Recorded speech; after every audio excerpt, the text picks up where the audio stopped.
Hello class, I am Radha Pandey and once again we are going to learn coordination chemistry. आज की class में हम लोग safety के बेसिस पर कुछ क्वेश्चंस पीवाईक्यूज करेंगे और इससे हम लोग बेसिकली समझने की कोशिश करेंगे कि मेंस और नीट के अंदर सेफ्टी के कैसे क्वेश्चंस आते हैं। ठीक है, तो शुरू करते हैं वीडियो को। मैंने पिछली क्लास में भी एक आधा क्वेश्चन कराया था जो कि पीवाईक्यूज ही था। आज मैं कुछ और क्वेश्चंस भी आपको दिखाती हूँ कि किस तरह के सवाल पूछे जाते हैं। चलिए, तो पहला क्वेश्चन है मेरा यहाँ पर।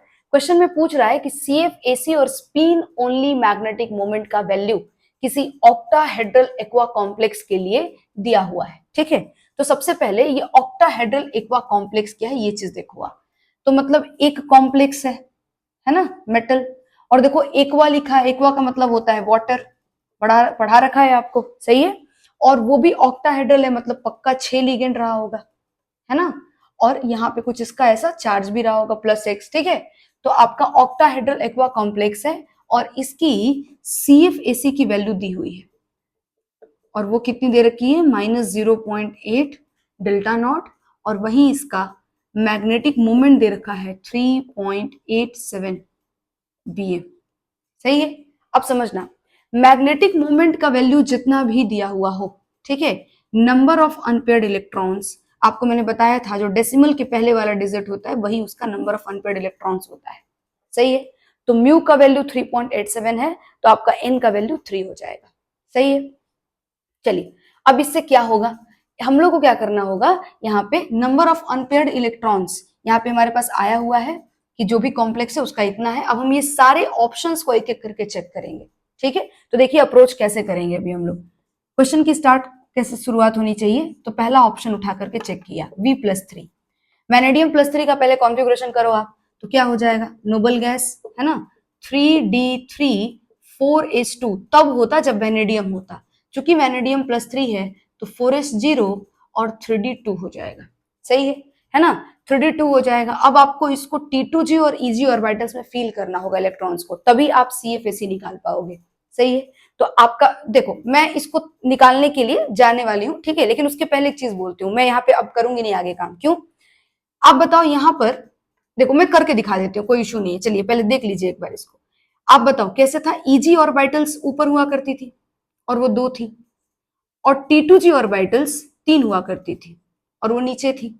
ठीक है, अब देखो ये करने की जरूरत नहीं थी वैसे तो, लेकिन मैं आपको दिखाने के लिए बस कर रही हूँ। D के 2 इलेक्ट्रॉन है और वो एक यहां भर दिया और एक यहां भर दिया। सही है, ये वाला EG ऑर्बिटल है, कल पढ़ाया है, और ये वाला T2G ऑर्बिटल है ऑक्टाहेड्रल कॉम्प्लेक्स के लिए, और 2 इलेक्ट्रॉन को भर दिया। नंबर ऑफ अनपेयर्ड इलेक्ट्रॉन साफ साफ दिख रहे हैं बेटा, यहाँ पे n=2 है, तो हम इसको क्यों ही चेक करें, नहीं, तो हमारा ये ऑप्शन तो आंसर नहीं है। सही है क्या, और इसीलिए मैं बोल रही थी कि इसको करने की जरूरत ही नहीं पड़ेगी। मुझे 2 अनपेयर्ड इलेक्ट्रॉन दिख रहा है तो मुझे पता है कि वो जो 2 इलेक्ट्रॉन है वो एक एक ही ऑर्बिटल में बैठेंगे, हुंस रूल लगाएंगे ना भरने के लिए इलेक्ट्रॉन, तो अल्टीमेटली एक ही में बैठेंगे, तो मुझे ये करने की भी जरूरत नहीं थी। सही है, चलिए, तो ये मेरा एक बेकार का काम हो जाएगा जो कि मेरा टाइम वेस्ट करेगा, मुझे नहीं करना चाहिए इसको। ठीक है, मुझे यहीं से पता चल गया कि नंबर ऑफ अनपेयर्ड इलेक्ट्रॉन यहाँ पे 2 है, तो मेरा आंसर तो ये नहीं हो सकता, मेरे को तो 3 चाहिए। सही है, सेकंड ऑप्शन में आ जाओ आप। पहला ऑप्शन कर लिया, सेकंड ऑप्शन को चेक करो, क्रोमियम +3। आ जाओ देखो जरा, फिर से नोबल गैस है ना, और क्रोमियम केवल होता तो होता 3D5 4S1 है ना, लेकिन +3 है तो 4S0 हो जाएगा, और 2 यहां से चला जाएगा तो 3D3 हो जाएगा। ये लग रहा है कि 3 अनपेयर्ड इलेक्ट्रॉन आएगा, है ना, तो चलो इसको कर लेते हैं। अभी इसको करेंगे अपने EG ऑर्बिटल्स में, 2 आपको डी ब्लॉक 2 ऑर्बिटल्स D के बनाने हैं, और T2G वाले सेट में 3 बनाने हैं। ठीक है, अब आओ जरा चेक करो इनको इलेक्ट्रॉन्स भर के, 3 है तो 1 2 3 भर लिया, है ना। अब इसको क्या है लिखने का पर्पस मैम, तो आओ CFAC निकालते हैं। याद है आपको CFAC का फॉर्मूला, सिखाया था मैंने आपको, क्या होता है फॉर्मूला बताना जरा। इसका फॉर्मूला हो जाएगा -0.4 in T2G plus 0.6 in EG, और इसको बंद कर दो डेल्टा नॉट +XP। ठीक है, आओ करते हैं इसको, सॉल्व करोगे तो ये आ जाएगा -0.4 इन T2G के अंदर 3 इलेक्ट्रॉन प्लस 0.6। ठीक है, ये माइनस नहीं है ना, ये इसमें का डैश है, ठीक है, ये ऐसा नहीं सोचना है, ये यहाँ का डैश बनाया था मैंने, ठीक है। 0.6 इन ईजी के अंदर कितने इलेक्ट्रॉन्स हैं ईजी में, एक भी नहीं तो 0 है ना, इस पूरे को बंद कर दो, डेल्टा नॉट प्लस कितना पेयर्ड ग्रुप है, कोई पेयरिंग नहीं है तो एक्स का वैल्यू फिर से 0, 0 इंटू पी, ठीक है। चलो अब इसको सॉल्व करते हैं, ये वैल्यू आपका 0 हो जाएगा, है ना, ये वैल्यू भी आपका 0 हो जाएगा, तो अल्टीमेटली वैल्यू क्या आ जाएगा यहाँ से -1.2, ठीक है, और ये आपका डेल्टा नॉट, सही है क्या, ये वैल्यू आएगा। और अपना तो CFSE का वैल्यू -0.8 दिया है, तो मतलब कि बी ऑप्शन भी आंसर नहीं है, कोई दिक्कत। चलिए अब बढ़ते हैं थर्ड की तरफ, थर्ड ऑप्शन की तरफ, ठीक है, मैं इसको साफ कर देती हूँ, है ना, हमें याद रहेगा कि वैल्यूज ये है, ठीक है, यहाँ पर दी हुई है वैल्यूज। चल देखना जरा थर्ड ऑप्शन को चेक करते हैं, Mn+4, ठीक है, Mn+4 को जरा सा कॉन्फ़िगरेशन करो, ये इसका नोबल गैस हो गया, और अगर सिर्फ Mn होता तो 3d5 4s2 होता, ठीक है, लेकिन Mn का +4 चार्ज है तो 4s का 2 इलेक्ट्रॉन और 3d से 2 इलेक्ट्रॉन, तो 3d3 हो जाएगा, सही है।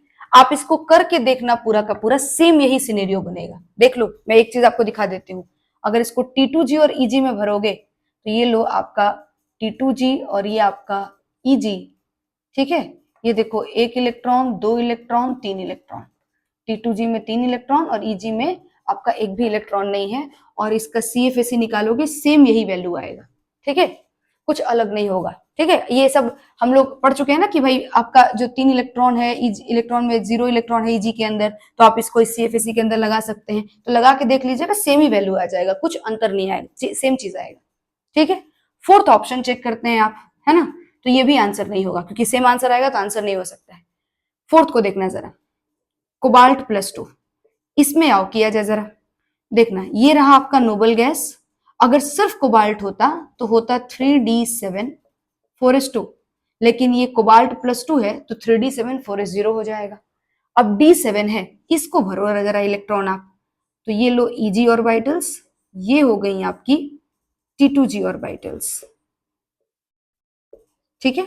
इलेक्ट्रॉन्स को फील करो जरा, इलेक्ट्रॉन भरना है 7 भरना है आपको इलेक्ट्रॉन, तो ये लो पहला, दूसरा, तीसरा, ठीक है। अब देखना जरा, चूंकि 7 इलेक्ट्रॉन है, 3 इलेक्ट्रॉन भर दिया है मैंने, चौथा इलेक्ट्रॉन भरना है, कहां भरो, तो आपका यहाँ पर एज अ लिगेंड कौन बैठा है, वाटर है, और वाटर एक वीक लिगेंड होता है क्योंकि ऑक्सीजन डोनर होता है वहां पे, है ना, तो इसलिए ये आपको पेयरिंग नहीं कराएगा और ये चौथे इलेक्ट्रॉन को यहाँ भरेगा, सही है। फिर पांचवा इलेक्ट्रॉन, 7 भरना है ना, तो 5 भर दिया, छठा इलेक्ट्रॉन यहाँ आएगा और सातवां यहाँ आएगा, सही है, पेयरिंग हो जाएगी। तो आई थिंक आपको ये T2G और EG ऑर्बिटल्स भरने आ गया होगा, है ना, कल भी सिखाया था आपको। आइए बेटा अब CFSE निकालिए, चलिए CFSE निकालते हैं, क्रिस्टल फील्ड स्टेबलाइजेशन एनर्जी का फॉर्मूला लगाइए और वैल्यू निकालिए। तो मैं फॉर्मूला नहीं लिख रही हूँ, डायरेक्ट लगाती हूँ, ठीक है, बताना जरा, -0.4 N T2G, है ना, N T2G, तो T2G में कितने इलेक्ट्रॉन है, तो अपने पास 5 हैं, ठीक है, तो 5, चलो प्लस 0.6 NEG, EG में 2 हैं तो 2 लिख लिया, ठीक है, और पूरे को बंद करके डेल्टा नॉट प्लस कितना पेयर है, 2 पेयर है तो 2 इंटू P, और इस पूरे को फिर ऐसे बंद कर दो, सही है क्या। चलो अब जरा सा बताना मुझे, इसको सॉल्व करूं मैं तो क्या बनने वाला है कहानी, -0.4 इंटू 5, ये वैल्यू हो जाएगा -2, सही है क्या, और प्लस 0.6 इंटू 2, ये वैल्यू हो जाएगा 1.2, ठीक है, और यहाँ पे ये डेल्टा नॉट और ये साथ में 2p, इसको सॉल्व करोगे वैल्यू कितना हो जाएगा, 2 में से 1.2 घटा दो तो ये आ जाएगा आपको -0.8 डेल्टा नॉट प्लस 2p, सही है। और देखो आपका आंसर आने लगा, यहाँ जो दिया है वो सिर्फ आपका पेयरिंग एनर्जी नहीं लिख रहा है, ये सिर्फ आपका स्प्लिटिंग एनर्जी का बात कर रहा है, तो देखो स्प्लिटिंग एनर्जी का वैल्यू -0.8 डेल्टा नॉट है, और यहाँ पर भी वही सेम वैल्यू है, ठीक है। साथ में नंबर ऑफ अनपेड इलेक्ट्रॉन्स भी चेक कर लो, n=3 है, तो दैट्स वाई आंसर आपका डी ऑप्शन हो जाएगा, सही है क्या। तो आई थिंक आपको ये क्वेश्चन समझ में आएगा कि कैसे इसको अटेम्प्ट किया गया है, ठीक है। आइए मूव करते हैं नेक्स्ट क्वेश्चन की तरफ। अगला क्वेश्चन देखिएगा जरा, अगले क्वेश्चन में अगर मैं बात करूं तो देखिएगा मेरे पास क्वेश्चन में है कि कुछ कोबाल्ट की कॉम्प्लेक्सेस हैं और इसमें हमें क्रिस्टल फील्ड स्टेबलाइजेशन एनर्जी का एक इंक्रीजिंग ऑर्डर बनाना है, सही है। तो अभी इसका मेरे पास 4 कॉम्प्लेक्सेस दी हुई हैं, ठीक है। तो मेरे पास क्या तरीका है, सीएफएसी का फॉर्मूला पता है, उस फॉर्मूले को उठा करके पहले इनका कॉन्फ़िगरेशन करेंगे, T2Eg ऑर्बिटल्स के अंदर इलेक्ट्रॉन्स को सेट करेंगे एंड देन वहां से सीएफएसी का वैल्यू निकाल लेंगे, सही है, इन चारों के अंदर। बट ऐसा नहीं करेंगे यहाँ पर हम लोग, ये सब करने में बहुत ज्यादा टाइम वेस्ट हो जाएगा और हमारे पास इस क्वेश्चन के इतना टाइम नहीं होगा अगर एक क्वेश्चन किसी कॉम्पिटेटिव सवाल का पार्ट होगा तो, और ये मेंस का क्वेश्चन है, ठीक है। तो कैसे करना चाहिए, तो मैंने आपको एक चीज बताई थी, मैंने आपसे कहा था कि CFAC order of CFAC is directly proportional to strength of ligand, है ना। लिगेंड जितना ज्यादा मजबूत होगा, जितना स्ट्रेंथ होगा उस लिगेंड का, उतना ज्यादा उसका क्रिस्टल फील्ड स्प्लिटिंग एनर्जी हुआ करेगा, उतना ज्यादा स्प्लिट करेगा वो और उतना स्टेबलाइज करेगा कॉम्प्लेक्स को, सही है। तो आपको अल्टीमेटली ऑर्डर पता होना चाहिए लिगेंड का, और मैंने आपको स्पेक्ट्रोकेमिकल सीरीज कराया था। तो अकॉर्डिंग टू स्पेक्ट्रोकेमिकल सीरीज जरा चेक करो, EN सबसे ज्यादा स्ट्रेंथफुल होगा, फिर उसके बाद अमोनिया होगा NH3, फिर उसके बाद वाटर होगा H2O, है ना, और फिर उसके बाद आपका फ्लोरीन होगा। मतलब सबसे ज्यादा मजबूत EN, देन NH3, फिर उससे कम H2O और सबसे कम फ्लोरीन, ठीक है। अब सोच कर देखो, यहां पर यही ऑर्डर सोचो, ये सबके सब देख लो, सब में मेटल सेम है, ठीक है, सब में मेटल सेम है। मेटल डिफरेंट होता तो थोड़ा सा ऑप्शन था कि हो सकता है भाई एनर्जी अलग अलग आ जाए, ठीक है, कुछ आगे पीछे हो जाए, लेकिन सब में मेटल सेम है और सबके सब ऑक्टाहेड्रल कॉम्प्लेक्स है, चेक कर लो आप ही। अल्टीमेटली बस आपको लिगेंड का चेंज है, तो एक जगह EN है, ठीक है, जो कि सबसे ज्यादा स्ट्रेंथफुल लिगेंड है, फिर उससे कम अमोनिया है, फिर उससे कम वाटर एंड देन फिर फ्लोरीन। तो बस अरेंज कर लो वैसे ही, इसका जो CFAC का वैल्यू होगा वो सबसे ज्यादा होगा, सही है, और इसका जो CFAC का वैल्यू होगा वो सबसे इन चारों में कम होगा, ठीक है। तो बताओ जरा ऑर्डर क्या होना चाहिए, D का सबसे ज्यादा, फिर C, फिर B, फिर A ऑप्शन, सही है। तो हम यहाँ पर इंडिविजुअल कॉम्प्लेक्स का उठा के CFAC नहीं निकालेंगे क्योंकि उसमें बहुत सारा टाइम वेस्ट हो जाएगा, तो हम सीधे इस तरह से ऑप्शंस को देख करके कर लेंगे, लिगेंड्स को देख करके ऑप्शन चूज कर लेंगे। मूव करते हैं नेक्स्ट क्वेश्चन पे। ये रहा हमारा नेक्स्ट क्वेश्चन, आइए इसको जरा सा अटेम्प्ट करते हैं कैसे करना है, देखिएगा। मेरे पास एक ग्राफ दे रखा है, एब्जॉर्प्शन और वेवलेंथ के बीच में ग्राफ है, और यहाँ पर ये 3 आपको वैल्यूज लैम्डा के शो किए गए हैं। लैम्डा मैक्सिमम वैल्यूज है कॉम्प्लेक्सेस के, जिसके अंदर मेटल जो होगा वो Mn+ होगा, और उसको मार्क किया गया ABC से, ठीक है, मतलब उसके वेवलेंथ को। बोल रहे हैं कि जो कॉम्प्लेक्सेस हैं, ठीक है, वो ये है 3 कॉम्प्लेक्सेस, तो इसके लिए करेक्ट मैच बताओ, ठीक है। क्वेश्चन लैंग्वेज के फॉर्म में था, ऑप्शंस भी था, मैंने वो सब हटा दिया है, ठीक है। आओ बताना जरा कैसे सॉल्व करना चाहिए। सब मतलब इसका मतलब समझो से पहले, सवाल समझ में आया आपको मैंने क्या बोला, मैंने इसमें क्वेश्चन में लिख रखा है कि ये 3 कॉम्प्लेक्सेस के ही ये वेवलेंथ के ग्राफ हैं, यही तीनों कॉम्प्लेक्सेस में से कोई ना कोई किसी किसी का ग्राफ है, ठीक है। अब ये पूछ रहे हैं कि बताओ कौन से कॉम्प्लेक्स का कौन सा वेवलेंथ वाला ग्राफ उसका उसके कॉरेस्पॉन्डिंग होगा। मतलब मान लो कि थर्ड वाले का पहला वाला होगा, है ना, सेकंड वाले का दूसरा वाला होगा, तो ऐसे पूछ रहे हैं कि कौन सा किसका है, ठीक है। अब इसको कैसे करना चाहिए, क्वेश्चन को समझना जरा बात को। सबसे पहली चीज कि आपको पता है कि जब लिगेंड मजबूत होता है, स्ट्रेंथ ऑफ लिगेंड जब हाई होता है, ध्यान से सुनना मेरी बात, मैं क्या कह रही हूं, ये क्वेश्चन मेंस का सवाल है, ठीक है, ध्यान से सुनो। स्ट्रेंथ ऑफ लिगेंड जब ज्यादा होगा, ठीक है, तो उस केस में उसका क्रिस्टल फील्ड स्प्लिटिंग एनर्जी भी ज्यादा होगा, मतलब T2G और EG ऑर्बिटल्स के बीच में जो एनर्जी गैप होगा वो भी ज्यादा होगा, सही है। और जब एनर्जी गैप ज्यादा होगा, मतलब अल्टीमेटली एनर्जी ज्यादा है, CFAC का वैल्यू ज्यादा है, ठीक है। और आपको पता है, ध्यान से सुनना, मैं एनर्जी की बात कर रही हूं और यहाँ पे कौन सा एनर्जी है, क्रिस्टल फील्ड स्प्लिटिंग एनर्जी की बात कर रही हूं, ठीक है। एनर्जी का रिलेशन जो होता है वो वेवलेंथ के साथ इनवर्स का होता है, ठीक है। तो अगर लिगेंड का स्ट्रेंथ ज्यादा होगा तो क्रिस्टल फील्ड स्प्लिटिंग एनर्जी ज्यादा होगा, तो उस केस में वेवलेंथ कम होगा, सही है। वेवलेंथ का वैल्यू क्या आएगा, कम आएगा। अगर एनर्जी की वैल्यू ज्यादा है तो वेवलेंथ की वैल्यू कम होगी, ठीक है। अब इस चीज को आप अप्लाई करोगे यहाँ पे, आपको पता है एक फॉर्मूला, ये कैसे बताया मैम एनर्जी और वेवलेंथ का रिलेशन, मैंने 2 क्लास पहले भी इस बात को बताया था। एनर्जी का फॉर्मूला होता है बेटा hc अपॉन में lambda, E is equals to hc upon में लैम्डा। तो एनर्जी और वेवलेंथ जो होती है एक दूसरे की इनवर्सली प्रोपोर्शनल होती है। अगर एनर्जी बढ़ता है तो वेवलेंथ घटता चला जाएगा, अगर एनर्जी घटेगा तो वेवलेंथ बढ़ेगा। तो अगर लिगेंड का स्ट्रेंथ बढ़ेगा तो क्रिस्टल फील्ड स्प्लिटिंग एनर्जी भी बढ़ेगा, तो वेवलेंथ आपका श्योरली डिक्रीज करेगा। सही है। चलिए अब चेक करते हैं। यहाँ पे मेरे पास ये रहा आपका मेटल एम है ना, तीनों जगह पे है, और सबके सब ऑक्टाहेड्रल कॉम्प्लेक्स भी है, क्योंकि देख लो नंबर सबका कोऑर्डिनेशन नंबर 6 ही है। ठीक है, लेकिन यहां पर जो लिगेंड है वो NCS है। ठीक है, यहां जो लिगेंड है वो F माइनस है, और यहां जो लिगेंड है वो NH3 है। अब आप फिर से देख लो, स्पेक्ट्रोकेमिकल सीरीज अगर आपको याद है तो आप ये क्वेश्चन कर लोगे, क्योंकि आपको स्ट्रेंथ ऑफ लिगेंड तो पता होगा, है ना। तो आओ चेक करते हैं, इन तीनों में जरा अरेंजमेंट करो, कौन से लिगेंड का सबसे ज्यादा यहाँ पे क्या होगा, स्ट्रेंथ अधिक होगा।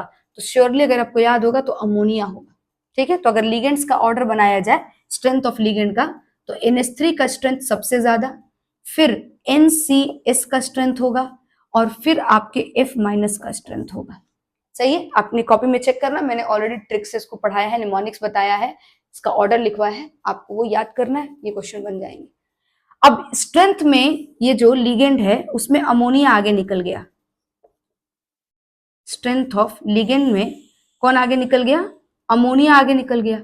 अब अमोनिया आगे निकल गया तो पक्का इसका क्रिस्टल फील्ड स्प्लिटिंग एनर्जी भी ज्यादा होगा, और क्रिस्टल फील्ड स्प्लिटिंग एनर्जी ज्यादा होगा तो वेवलेंथ क्या होगा, कम होगा, है ना। अब आओ जरा इसमें देखो जरा कौन सा एक्सिस आपको वेवलेंथ बताता है। ये आपका एक्स एक्सिस है और ये वाई एक्सिस है। तो एक्स एक्सिस वेवलेंथ को बता रहा है, मतलब वेवलेंथ की वैल्यू इधर चलेंगे तो बढ़ती चली जा रही है।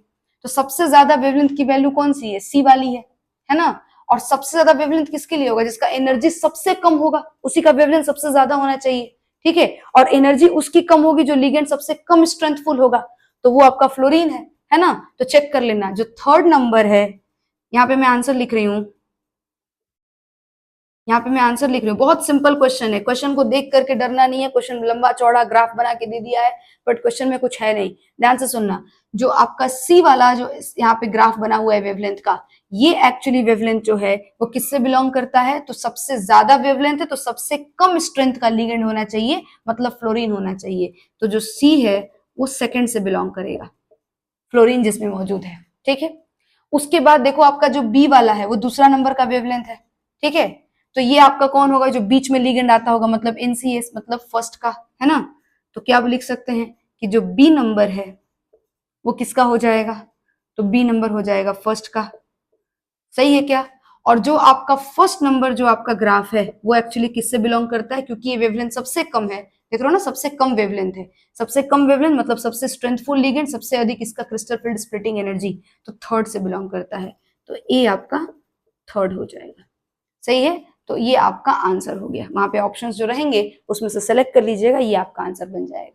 ठीक है, तो आई होप आपको ये क्वेश्चन भी क्लियर हो गया होगा। मूव करते हैं नेक्स्ट क्वेश्चन पे। ये हमारा नेक्स्ट क्वेश्चन है, देखिएगा, values of crystal field stabilization energy for a high spin D6 metal ion in octahedral and tetrahedral fields are. ठीक है, समझो कैसे करना है इस क्वेश्चन को। आपके पास एक तो हाई स्पिन वर्ड है ना, और एक D6 कॉन्फ़िगरेशन दिया हुआ है ऑक्टाहेड्रल में और टेट्राहेड्रल में। मैं पहले आपको कुछ याद दिलाती हूँ, देखना जरा। इन ऑक्टाहेड्रल कॉम्प्लेक्स, ठीक है, किस तरह से स्प्लिशन होता था, जो आपका ईजी ऑर्बिटल्स थे वो ऊपर में थे, और जो T2G ऑर्बिटल्स थे वो अल्टीमेटली नीचे थे, T2G और ये रहा Eg। सही है, और इनको कुछ ऐसे सेट किया जाता था। ठीक है, उसके बाद इसका CFAC का वैल्यू लिखते थे हम लोग, क्रिस्टल फील्ड स्टेबलाइजेशन एनर्जी का वैल्यू लिखा करते थे पूरे कॉम्प्लेक्स के लिए। तो वैल्यू हुआ करता था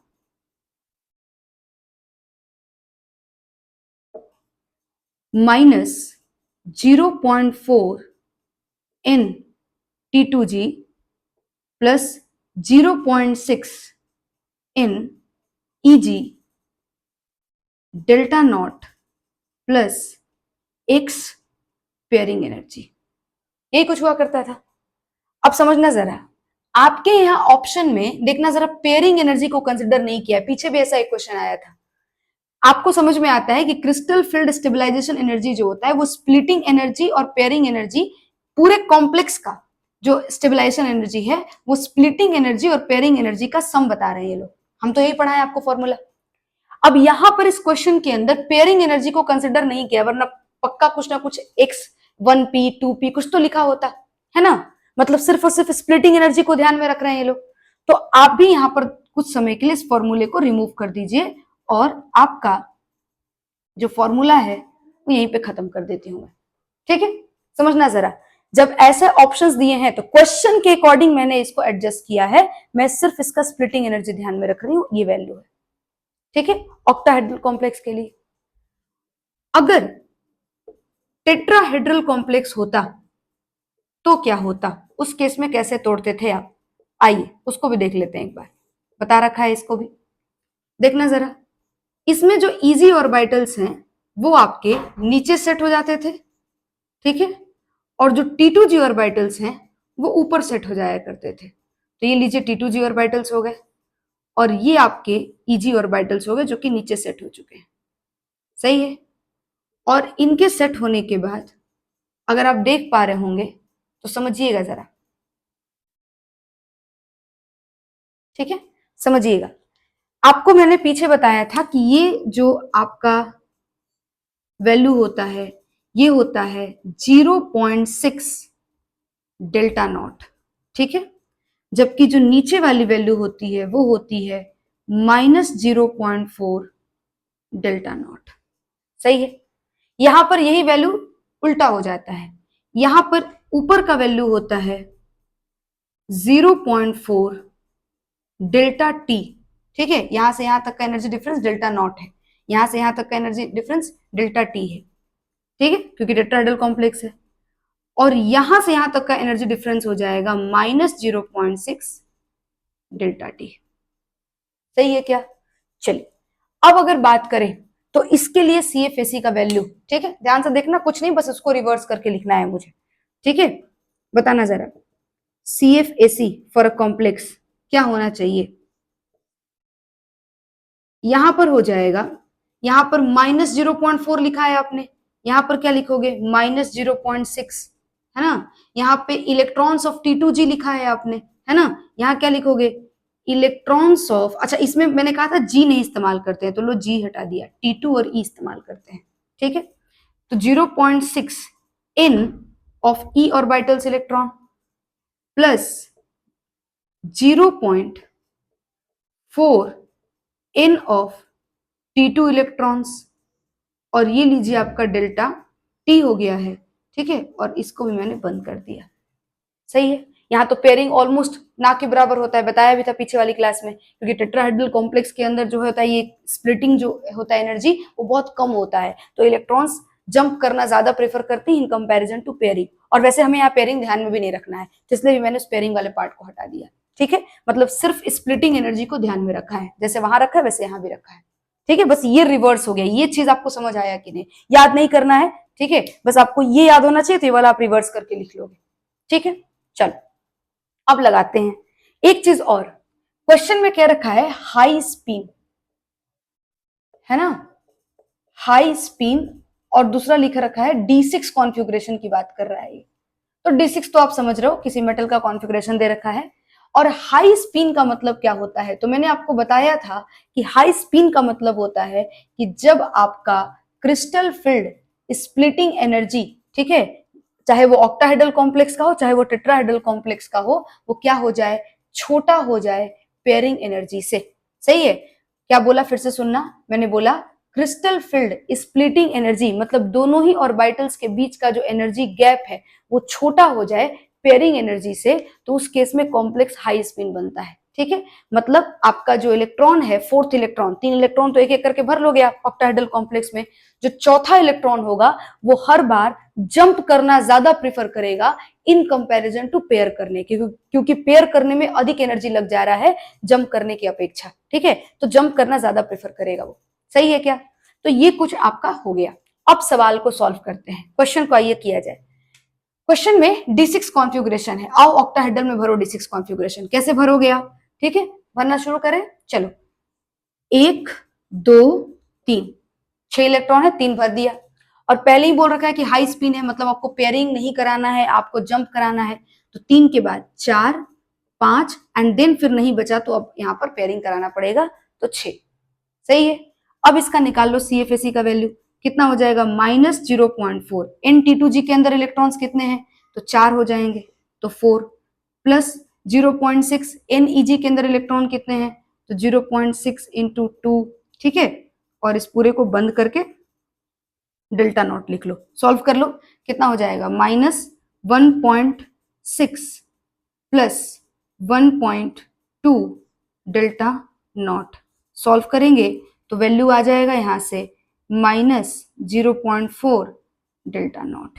ठीक है, -0.4 दो ऑप्शंस में है। ठीक है, और पहले ऑक्टाहेड्रल है तो डेफिनेटली उसी का पहले दिया होगा, तो ये दो ऑप्शंस तो कट गई। ठीक है, चलो इसका निकाल लेते हैं जरा। इसका निकालेंगे तो देखना जरा, फिर से D6 की कॉन्फ़िगरेशन है, भरो इलेक्ट्रॉन्स। भरना शुरू करते हैं, 1 2, ठीक है, और 2 के बाद 3 4 5, है ना, एंड देन ये रहा छठा इलेक्ट्रॉन। सही है, तो आओ इसके अंदर भरा जाए और CFAC का वैल्यू निकाला जाए। तो -0.6 है ना। अब इलेक्ट्रॉन्स ऑफ E ऑर्बिटल्स तो कितनी हो जाएंगी? 3 प्लस 0.4 इंटू 3 और इस पूरे के बाहर में डेल्टा टी। सॉल्व करोगे तो वैल्यू बन जाएगा यहां से -1.8 प्लस 1.2 और सॉल्व करके हो जाएगा डेल्टा टी। इसको सॉल्व करोगे तो वैल्यू आ जाएगा -0.6 डेल्टा टी। ठीक है, ये वैल्यू आ गया तुम्हारा क्रिस्टल फील्ड स्टेबलाइजेशन एनर्जी का टेट्राहेड्रल कॉम्प्लेक्स के लिए, टेट्राहेड्रल कॉम्प्लेक्स के लिए और ये ऑक्टाहेड्रल के लिए। अब बताओ कौन सा होगा? -0.4 डेल्टा नॉट और -0.6 डेल्टा टी। तो फोर्थ ऑप्शन आपका यहाँ पर आंसर है। सही है, तो आई थिंक आपको ये पूरा का पूरा चीज क्लियर हो गया होगा कि किस तरीके से CFT के अंदर क्रिस्टल फील्ड स्टेबलाइजेशन एनर्जी निकालते हैं और किस तरीके से लैम्डा से रिलेशन स्टेब्लिश होता है। स्ट्रेंथ ऑफ लिगेंड पता हो तो बहुत सारे क्वेश्चन कितने इजीली सॉल्व हो जाते हैं। तो ये सारा चीज आप रिवाइज कर लेना और एक बार इस पूरे क्वेश्चंस को दोबारा अपने से करके देख लेना। Thank you.